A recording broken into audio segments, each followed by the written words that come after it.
तो आज हम बात करेंगे स्टैंडर्ड ऑफ मास किलोग्राम। ठीक है, यानी मास आप जानते हैं कि किलोग्राम के अंदर में किया जाता है। तो व्हाट इज 1 किलोग्राम, यानी 1 किलोग्राम किसके इक्वल होता है। ठीक है, इसका स्टैंडर्ड क्या होगा।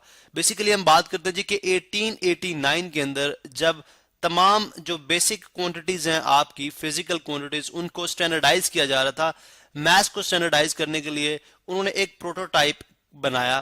प्रोटोटाइप से मुराद कि आप यूं समझें कि सादा लफ्जों में आप समझ सकते हैं जी एक सैंपल है, एक पीस उन्होंने बनाया प्रोटोटाइप। ठीक है, जिसका जो कि किस चीज का बना था जी, प्लैटिनम एंड इरिडियम का। ठीक है, बेसिकली प्लैटिनम और इरिडियम से एक एलॉय क्रिएट किया गया, प्लैटिनम एंड इरिडियम। ठीक है, और एक सिलेंडर नुमा जो कि मैं अभी आपको दिखाऊंगा भी। ठीक है, प्लैटिनम एंड इरिडियम का एक सिलेंडर जिसका रेडियस और जिसका डायमीटर, अगर मैं यहाँ पे आपको शो भी करता हूँ, ठीक है, ये आपके पास मौजूद है, विच इज ये आपके पास बेसिकली 1 किलोग्राम का एक स्टैंडर्ड है। ये एक ऐसा प्रोटोटाइप है जिसका अगर आप डायमीटर देखें, यानी अगर आप इसका डायमीटर देखेंगे और इसकी लेंथ देखें, ठीक है, इसका डायमीटर सॉरी और लेंथ, ये दोनों 39.1 मिलीमीटर है, 39.1 मिलीमीटर।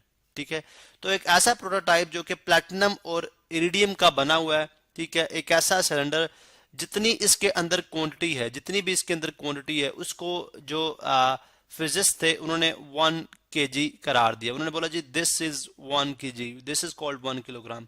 तो इसका मतलब है कि स्टैंडर्ड ऑफ मास क्या हुआ कि प्लैटिनम और इरिडियम का एक प्रोटोटाइप जो कि सिलेंडर नुमा, जो कि international bureau of weight and measures के अंदर उसको रखा गया है। इंटरनेशनल, मैं यहाँ पे मेंशन करता हूँ, इंटरनेशनल पेरिस के अंदर पड़ा हुआ है, international bureau bureau I don't know bureau of weights and measures, Paris के अंदर इसको रख दिया गया है।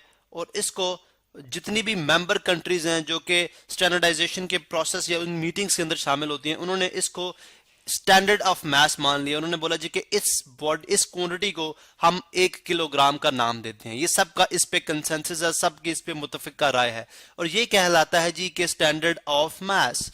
ठीक है, अब हम देखते हैं कि इसकी जरूरत क्यों पेश आई और किस तरह से इस तक पहुंचा गया। अगर आप 1960 के अंदर देखें, 1960 के अंदर देखें तो 1960 के अंदर भी मास ऑफ किलोग्राम यानी स्टैंडर्ड ऑफ मास को यानी 1 किलोग्राम को स्टैंडर्डाइज करने की कोशिश की गई, और उसके लिए ये कहा गया जी कि आपका 1 cubic decimetre of water ice, 1 cubic decimetre मैं शॉर्ट में लिख रहा हूं, ऑफ वाटर। ठीक है, at melting point of ice, melting point of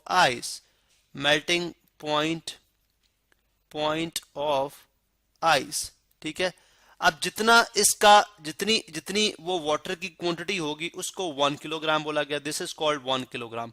अब इसके अंदर प्रॉब्लम्स आ रही थी। इसके अंदर प्रॉब्लम्स क्या आ रही थी, देखिए, नंबर 1 प्रॉब्लम तो ये है कि आप जानते हैं कि टेम्परेचर और प्रेशर को मेंटेन करना इज अ प्रॉब्लम। यानी ये जो किलोग्राम का यूनिट है वो प्रॉपर्टीज ऑफ, आप सिंपल वर्ड में कह सकते हैं जी, प्रॉपर्टीज ऑफ वाटर पे डिपेंडेंट है, प्रॉपर्टीज ऑफ वाटर पे डिपेंडेंट है। ठीक है, पहली बात। दूसरी बात यह है कि आपका ये जो यूनिट है वो अल्टीमेटली मीटर पे डिपेंडेंट है। ठीक है, बिकॉज डेसीमीटर की बात करें तो ये मीटर भी, यानी एक और फिजिकल यूनिट पे डिपेंड कर रहा है, डेसीमीटर पे डिपेंडेंट है। ठीक है, अब इसके अंदर बहुत सारी प्रॉब्लम्स आ रही थी। ठीक है, वेरिएशंस आ रही थी, आप प्रिसाइज और एक्यूरेट जो क्वांटिटी थी उसको फिक्स नहीं कर पा रहे थे। फिर इस चीज को ओवरकम करने के लिए 1889 में, जैसा कि हमने ऑलरेडी बात कर चुके हैं कि 1889 में दोबारा एक मीटिंग कॉल की गई जिसके अंदर एक प्लैटिनम और इरिडियम का अलॉय यानी एक प्रोटोटाइप क्रिएट किया गया, जिसका जितनी उसके अंदर क्वांटिटी थी उसको एक सर्टेन टेम्परेचर प्रेशर पे मेंटेन किया गया, और जितनी इसके अंदर क्वांटिटी थी दिस इज कॉल्ड 1 किलोग्राम। ये सबका इसके ऊपर कंसेंसस है।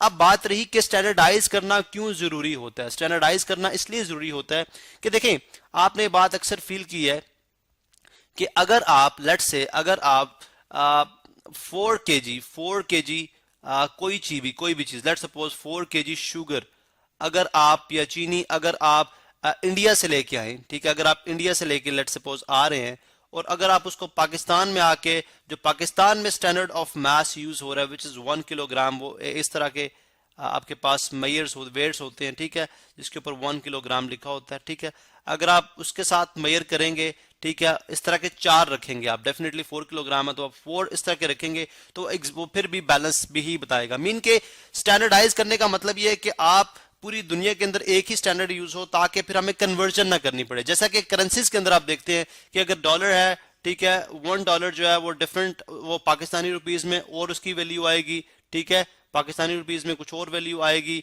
इसी तरह अगर आप इंडियन रुपीज में चेक करेंगे तो वो उसकी कुछ और वैल्यू आएगी, तो वहां पे हमें कन्वर्जन करनी पड़ती हैं।